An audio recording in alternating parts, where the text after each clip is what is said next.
Вы свою жену любили? Конечно, любил.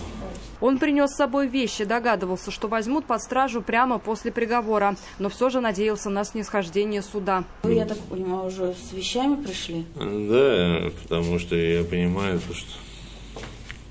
Что? То, что мне сейчас срок дадут, мне 9 лет запросили.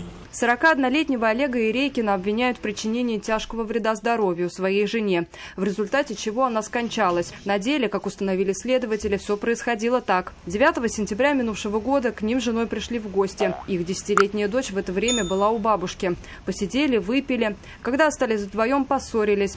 Следователи полагают, что мужчина сначала ударил супругу, а затем облил ее горючей жидкостью и поджег. Женщина получила ожоги 60% тела. Спустя несколько дней она скончалась в больнице. Олега Ирейкина задержали по горячим следам. Мужчина утверждает, что наоборот пытался спасти свою жену. Рассказывает, что огонь вспыхнул, потому что она курила в постели. Он же пытался ее спасти и потушить. Что лил на супругу, просто не видел. Он инвалид по зрению, видит только одним глазом, и то только размытые пятна.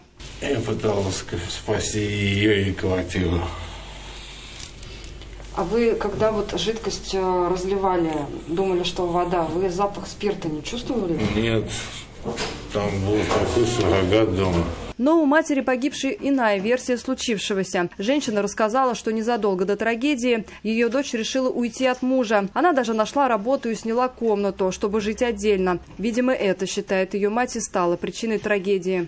Он всю жизнь, говорит, над ней издевался, все время ее избивал. Она постоянно ходила с синяками. Даже зимой она в очках ходила, как говорится, да, в темных очках солнечных. Но, несмотря на это, женщина в полицию не обращалась. Вы знаете, вот сколько фильмов смотрю, да и все женщины всегда покрывают своих вот этих вот мужей, которые избивают их. Я тоже просто, я ей все время говорила, все ей говорили, уйди от него, уйди. И даже последний раз, когда я ее видела, я говорю, уйди, говорю, от него, говорю.